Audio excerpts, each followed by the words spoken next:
Olá, boa tarde. A partir de agora você fica bem informado com as notícias do Gazeta News.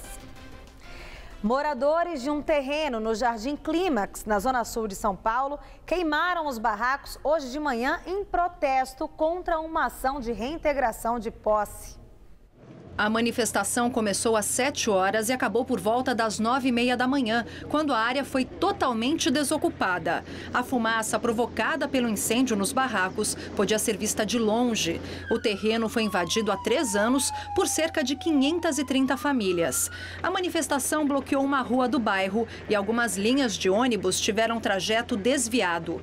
Apesar do protesto, a maioria dos moradores deixou a área de forma pacífica. Cerca de 180 policiais acompanharam a reintegração de posse.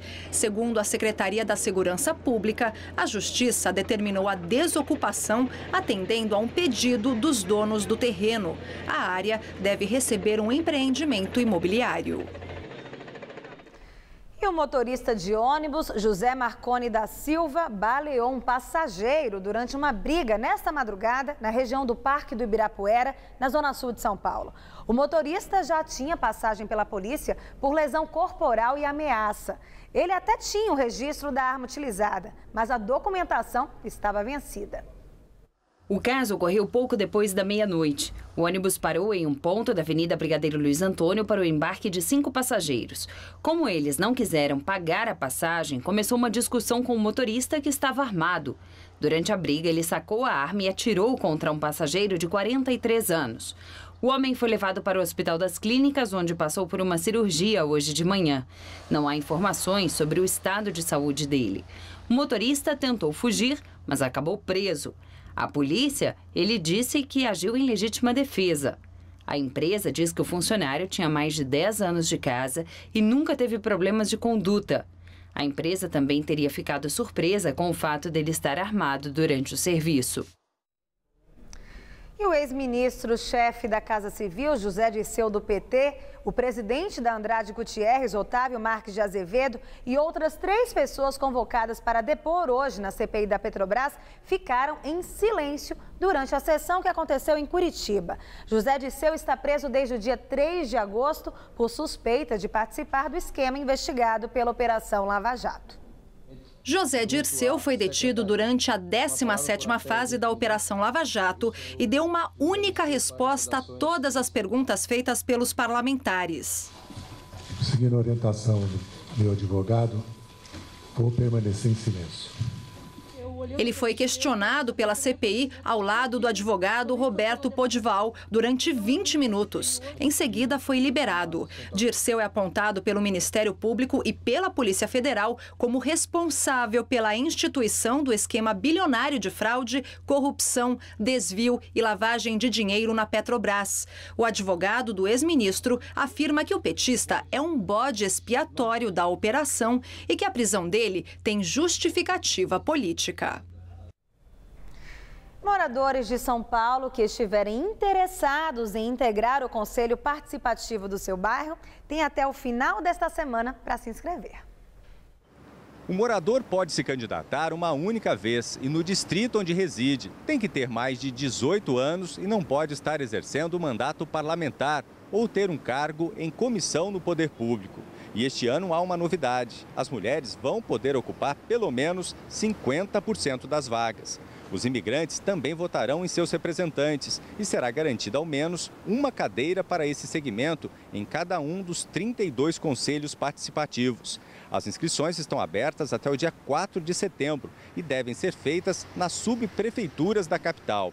A eleição está marcada para o dia 6 de dezembro. Serão eleitos 1.162 conselheiros com mandatos de 2 anos a partir de janeiro de 2016. Os candidatos serão eleitos por voto secreto e direto e também facultativo. E ontem de manhã, policiais militares ajudaram uma grávida que estava em trabalho de parto em plena marginal Tietê.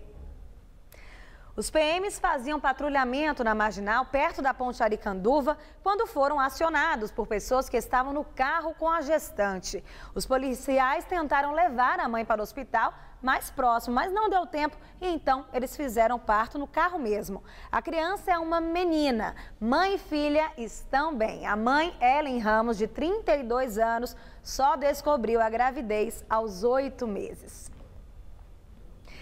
E o calor do inverno está surpreendendo os paulistanos. A semana começou muito quente e hoje foi registrada a temperatura mais alta da estação, 31,8 graus. Para se ter uma ideia, a gente não tinha um dia assim tão quente desde fevereiro, quando ainda era verão. Vamos ver se esse calorão continua nesta terça-feira?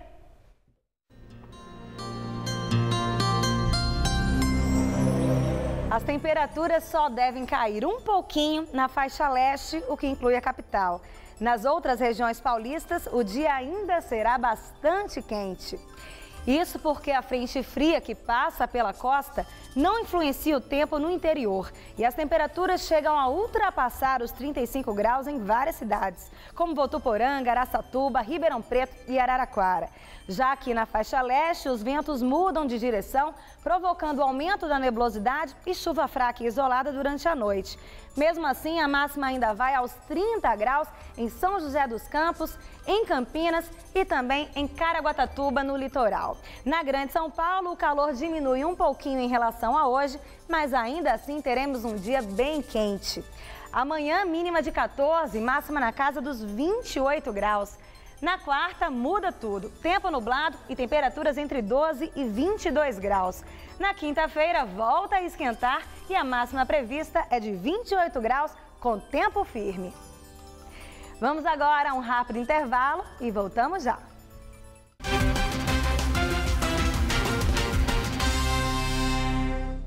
Sérgio acaba de comer a melhor torta de palmito da sua vida. Sérgio chegou pelo metrô da linha 4 amarela. Já o palmito veio com o seu Domingos pela Dutra até as mãos da Ana. A Ana vem cedinho pela Bandeirantes porque sem ela o palmito não viraria torta. E a torta ficaria assim. É para facilitar a vida de todos que o Grupo CCR trabalha, cuidando de rodovias, metrôs, barcas e aeroportos para que todos tenham as melhores tortas e os melhores momentos de suas vidas. CCR, é por aqui que a gente chega lá. São Paulo está em transformação, com um grande conjunto de obras contra enchentes onde a cidade mais precisa. Na Zona Sul, com a construção de 2 piscinões e a canalização do Córrego Cordeiro. Na Zona Oeste, com a ampliação da capacidade de drenagem dos córregos Sumaré e Água Preta. É assim que transformamos São Paulo numa cidade mais moderna e mais humana. Prefeitura de São Paulo, fazendo o que precisa ser feito.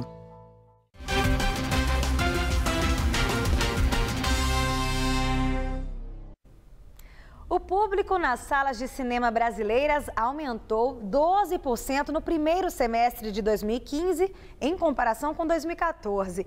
E a arrecadação nas bilheterias foi 19% maior.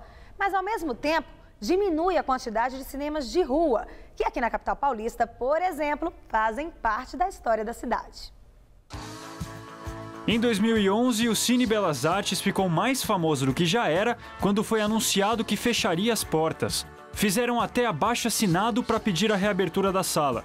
O apoio da prefeitura foi importante para que o local fosse, enfim, reaberto em 2014, com patrocínio da Caixa Econômica Federal.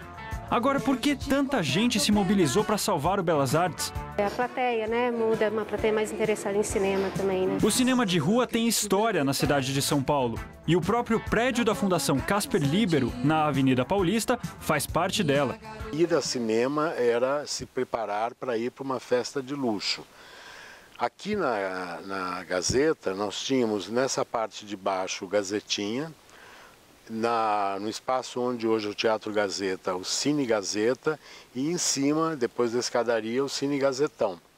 O Cine Gazetão, ele era um cinema de grandes filmes, assim, de grande bilheteria. Para dar um exemplo, Desejo de Matar, com Charles Bronson, deve ter ficado semanas em cartaz.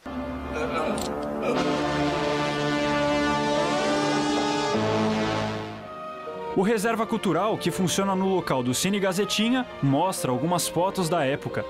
Outro cinema famoso pela tradição é o Marabá, no centro de São Paulo. Era uma única sala de cinema de 1.600 lugares. Hoje está dividido em 5 espaços menores. O próprio ambiente, sim, você vê que é um negócio antigo, as paredes, tudo sim, muito bacana.